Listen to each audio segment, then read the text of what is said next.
સુરતની રેસીપી જેટલી યુનિક હોય છે એટલી જ ઇન્ટરેસ્ટિંગ અને ખાવામાં પણ એટલી જ ટેસ્ટી હોય છે. Hello friends, welcome back to Khushi's kitchen.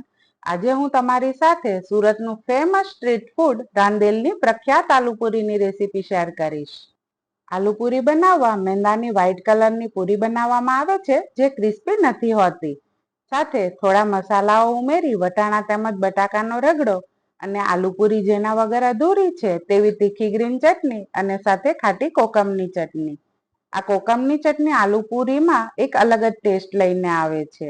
એટલે ગમે ત્યારે આલુપુરી બનાવો ત્યારે કોકમની ચટણી ક્યારેય પણ સ્કીપ ના કરતા. હવે બધી વસ્તુ એકસાથે કરી લઈશું. પૂરી પર રગડો, 2 પ્રકારની ચટણી, ડુંગળીની સ્લાઈસ, ચાટ મસાલો અને તીખી સેવ.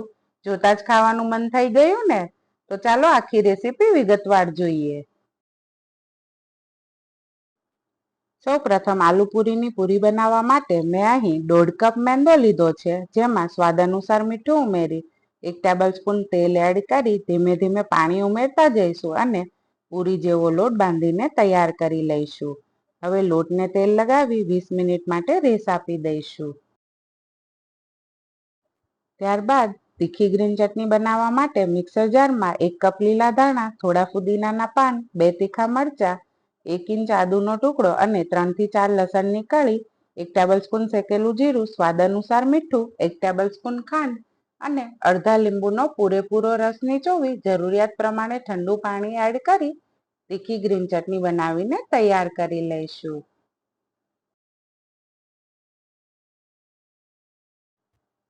ત્યારબાદ કોકમની ચટણી બનાવવા માટે મેં અહીં 50 ગ્રામના માપથી ભીના કોકમ લીધા છે. હવે એક તપેલીમાં 50 ગ્રામ કોકમ ખટાશને બેલેન્સ કરવા 2 ટેબલસ્પૂન ગોળ, સ્વાદ અનુસાર મીઠું, 1 ટેબલસ્પૂન ધાણા જીરું પાવડર, 1 ટેબલસ્પૂન લાલ મરચું પાવડર અને 2 કપ પાણી ઉમેરી બધી સામગ્રીને બરાબર મિક્સ કરી લઈશું અને મીડિયમ ફ્લેમ પર 10 થી 12 મિનિટ માટે ઉકાળી લઈશું. 12 મિનિટ પછી તમે જોઈ શકો છો ગોળ મેલ્ટ થઈ ગયો છે અને કોકમ પણ સોફ્ટ થઈ ગયા છે. હવે ગેસની ફ્લેમ બંધ કરી મિશ્રણને ઠંડુ થવા દઈશું. મિશ્રણ ઠંડુ થાય એટલે મિક્સર જારમાં એડ કરી સ્મૂથ પેસ્ટ તૈયાર કરી લઈશું. એટલે કોકમની ખાટી ચટણી બનીને તૈયાર થઈ જશે.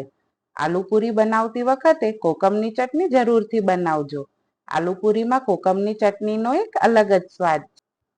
ત્યારબાદ રગડો બનાવવા મેં 2/3 કપના માપથી સફેદ સૂકા વટાણાને રાતે જ પાણીમાં પલાળી દીધા હતા.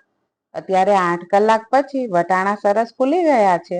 સાથે 2 મીડિયમ સાઈઝના બટાકા લઈ લઈશું. હવે વટાણામાં પાણી અલગ કરી બટાકાની છાલ અલગ કરી લઈશું તેમજ એક પ્રેશર કુકરમાં વટાણા એડ કરી બટાકાને પણ નાના નાના ટુકડામાં ડિવાઈડ કરી લઈશું અને જરૂરિયાત પ્રમાણે પાણી ઉમેરી 3 વિસલ થાય ત્યાં સુધી કૂક થવા દઈશું. 3 વિસલ થયા બાદ ગેસની ફ્લેમ બંધ કરી પ્રેશરને રિલીઝ થવા દઈશું. ત્યારબાદ તમે જોઈ શકો છો બટાકા અને વટાણા સરસ કૂક થઈ ગયા છે. આ સ્ટેજ પર જો તમારા બટાકા અને વટાણા સરખા ના કૂક થયા હોય તો હજુ 2 વિસલ કરી લેવી. હવે એક પેનમાં 2 ટેબલસ્પૂન તેલ ગરમ થાય એટલે 1 ટેબલસ્પૂન જીરું, અડધી ટેબલસ્પૂન હિંગ, અડધી ટેબલસ્પૂન હળદર, 2 ટેબલસ્પૂન આદુ મરચાં અને લસણની પેસ્ટ તેમજ 1 ટેબલસ્પૂન લાલ મરચું પાવડર, 1 ટેબલસ્પૂન ધાણા જીરું એડ કરી મસાલાને 2 મિનિટ માટે સાતળી લઈશું. ત્યારબાદ તેમાં વટાણા બટાકાનો રગડો એડ કરી રગડો થોડો ઘાટો બને તેના માટે ચમચા વડે થોડું મેશ કરી લઈશું.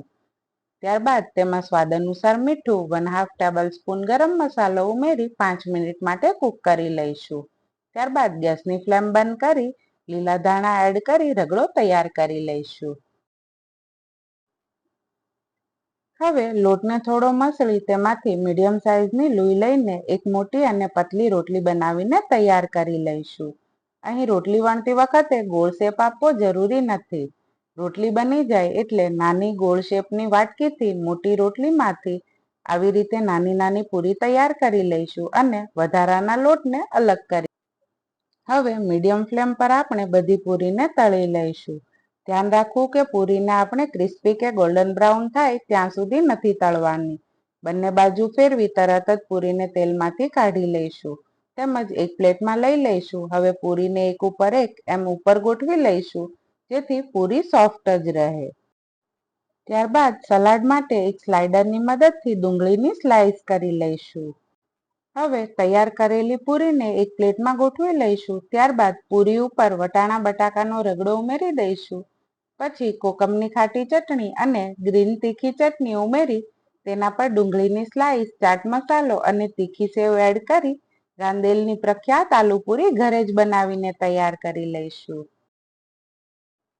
છે ને એકદમ ઇઝી રેસીપી.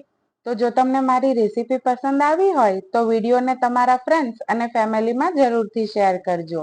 અને હજુ સુધી જો મારી ચેનલને સબસ્ક્રાઇબ ના કરી હોય તો સૌથી પહેલા ચેનલને સબસ્ક્રાઇબ કરી બેલ આઇકન પર ક્લિક કરી દેજો, જેથી મારા આવા જ નવા વિડીયોની નોટિફિકેશન સૌથી પહેલા તમને મળે.